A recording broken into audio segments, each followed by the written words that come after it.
आमतौर पर किसी भी वीडियो में हिंदू मुसलमान सिख ईसाई पर कोई भी बात नहीं होनी चाहिए, लेकिन वर्तमान दौर में बिहार और भारत की जो स्थिति बनी हुई है अल्पसंख्यक समाज के लिए, यह उसकी दशा और दिशा किस परिस्थिति के अनुसार कैसे बदलेगी, यह उनके निर्णयों पर निर्भर करती है। कहने का बात यह है कि बिहार में जो वर्तमान दौर चल रहा है, बिहार की कोई भी बड़ी पार्टियां हो, चाहे बीजेपी हो या जेडीयू हो या आरजेडी हो, जो भी समाजवादी अपने आप को कहती है, उन लोगों के समाजवादी के नाम पर वास्तविकता कुछ रह भी नहीं गया है। बात दरअसल यह है कि जब भी मुसलमान का बात आता है और तो मुसलमानों से वोट ले लिया जाता है, क्या सेकुलर कहकर और भाजपा का डर दिखाकर। लेकिन वास्तविकता यह है कि जब सरकार किसी भी पार्टी का बनती है तो उनमें किसी भी पार्टी के द्वारा या उस पार्टी के राष्ट्रीय अध्यक्ष हो या उसकी पार्टी के नेतृत्व करता हो, वो कभी भी मुसलमानों को किसी भी ऐसे पद को की जिम्मेदारी नहीं देना चाहते हैं जो बड़ा हो, जैसे स्पीकर, डिप्टी स्पीकर, नेता प्रतिपक्ष, या फिर मंत्रालय में हम जाएं तो शिक्षा, स्वास्थ्य, वित्त विभाग तथा गृह मंत्रालय, ऐसे किसी भी तरह का कोई भी बड़ी पद की जिम्मेदारी नहीं दी जाती है। ऐसा क्यों होता है? सिर्फ मुसलमानों के साथ ही, सिर्फ मुसलमान ही इससे क्यों वंचित रहते हैं? मुसलमान की जनसंख्या बिहार की लगभग 14 करोड़ की आबादी में अभी जनगणना के अनुसार 18 से 20% की आबादी है, और इस आबादी में सभी बड़ी पार्टियां वोट लेने की होड़ में लगी हुई है, लेकिन उनकी अनदेखा करना, जब उनके मसला यह आता है कि उनको किसी न किसी सीट पर किसी जिम्मेवारी को सौंपा जाए, तो अपने आप को कोई ना कोई बहाना बनाकर निकल जाती है और सेकुलर की दुहाई देती है। इस सेकुलरिज्म की दुहाई में हम लोग मुसलमान ही कब तक फंसा रहेगा?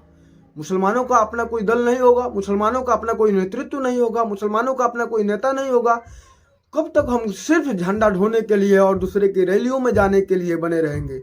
हमारा अपना कोई सिद्धांत होना चाहिए या नहीं होना चाहिए, इस बात पर भी हम गौर फिक्र करें। आज यह बात कहने का अर्थ यह है कि जब जन विश्वास यात्रा के दौरान श्री तेजस्वी यादव के द्वारा सीमान में जिस तरह से साहब फैमिली के ऊपर, जैसे कि आप जानते हैं कि शहाबुद्दीन साहब राजद के संस्थापक सदस्यों में से हैं, उन्होंने आरजेडी से पहले निर्दलीय चुनाव लड़कर जीता था अपने दम पर, उसमें किसी पार्टी का योगदान नहीं था, और आरजेडी के संस्थापक सदस्यों में से होते हुए आरजेडी के सांसद लालू यादव को भी कंधा में कंधा मिलाकर आरजेडी को मजबूत करने का कार्य किया। लगातार 16 वर्ष तक सभी पीड़ा को सहने के बावजूद भी, जेल में रहने के बावजूद भी, 4 बार के सांसद और 2 बार के विधायक डॉक्टर मोहम्मद शहाबुद्दीन, जिन्होंने अपने सिद्धांतों से कभी समझौता नहीं किया, 16 वर्ष जेल में रहने के बाद कई पार्टियों से किस तरह का लुभावनी प्रस्ताव आने के बाद भी उन्होंने अपने कभी विचार को नहीं बदला। जिनको लगता है कि वो अपराधी प्रवृत्ति के हैं, सभी नेताओं पर निगाह डालकर देख लें, चाहे वो किसी भी पार्टी के नेता हों, और उनको इज्जत करने में बीजेपी भी इज्जत करती थी। स्वयं बीजेपी के आला कमान अटल बिहारी वाजपेयी का जब आगमन होता है सिवान में, तो उनके द्वारा उन्हें विकास पुरुष कहकर संबोधित किया जाता है। उस समय को वो सांसद थे। कोई भी पार्टी या किसी भी पार्टी के नेता व्यक्तिगत तौर पर उन्हें कभी भी अपना शत्रु नहीं मानते थे।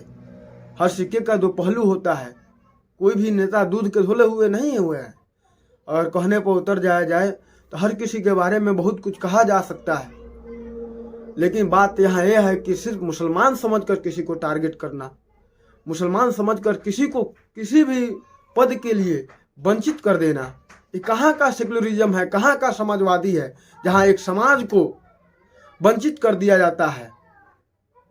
ये कब तक चलता रहेगा?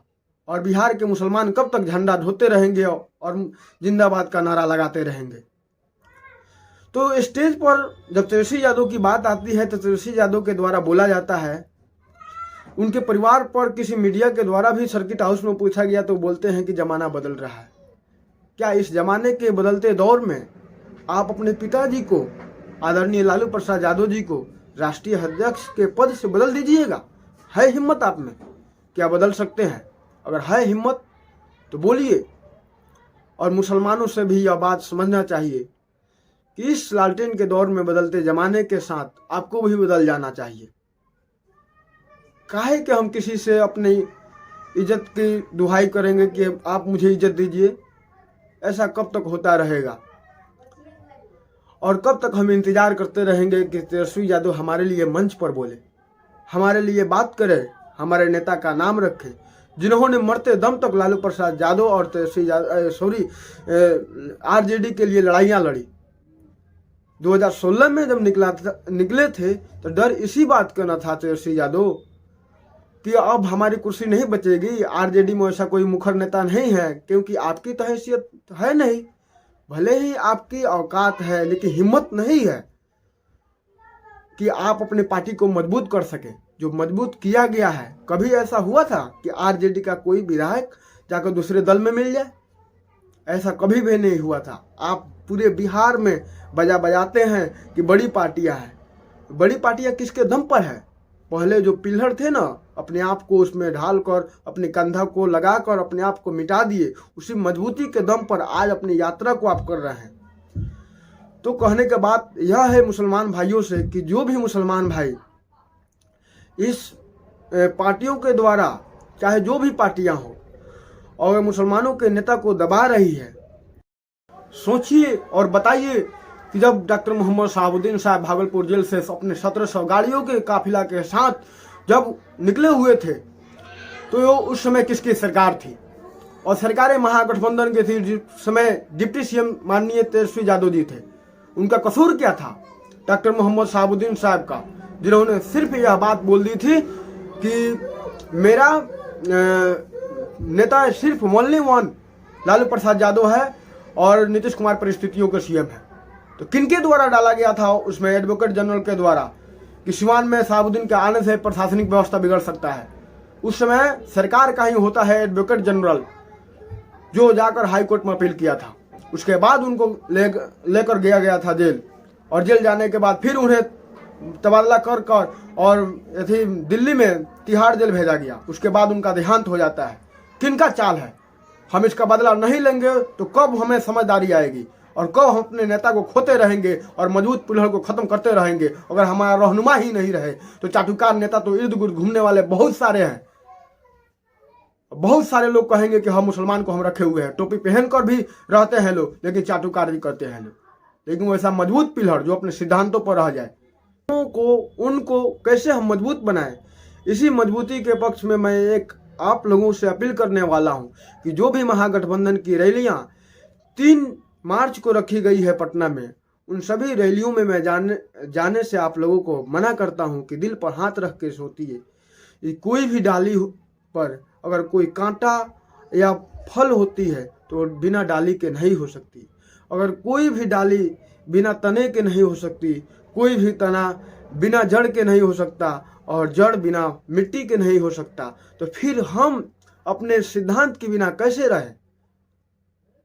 अपने सिद्धांत के बिना कैसे चल सकते हैं? किसी पार्टी को कैसे साथ दे सकते हैं जो हमारे नेता को दरकिनार कर दे, हमारे नेता के लिए एक शब्द ना निकाले? और वहाँ पर उस मंच पर आप देखेंगे तो ऐसे नेता उस मंच का नेतृत्व स्पीकर भी रह चुके हैं। उनका नाम अवध बिहारी चौधरी है। वो बेचारे खुद टिकट के लिए आरजेडी को छोड़ गए थे, उनका कोई योगदान था। लेकिन जो व्यक्ति मर गया, मिट गया, उसी पार्टी में नीतीश कुमार को परिस्थितियों का सीएम बोल दिया, मरते दम तक बोला कि लालू प्रसाद यादव जी को अपना हम नेता मानते हैं, उसका यही हश्र होना चाहिए। और तेजस्वी यादव में कभी भी लालू यादव जैसी उम्मीद नहीं की जा सकती है, क्योंकि वही लालू यादव हैं जो कि शहाबुद्दीन को अपना छोटा भाई मानते थे, बताते थे। लेकिन वही तेजस्वी यादव आने के बाद उनका नज़रिया बदल जाता है। तो हम क्यों किसी के पीछे दौड़ते रहेंगे और साथ देते रहेंगे? अपने सिद्धांत को बदलें।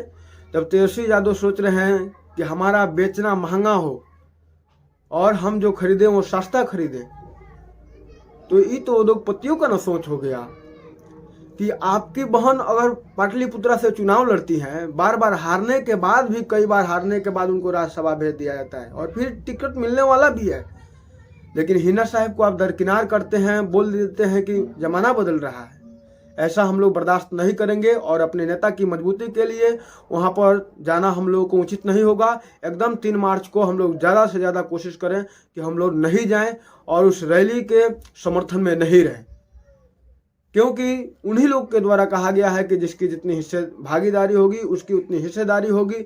हम लोगों की हिस्सेदारी कितनी है, उनके टिकट देने के बाद ही हमको मालूम चल जाना चाहिए कि हमें कितना प्रतिशत टिकट मिल रहा है।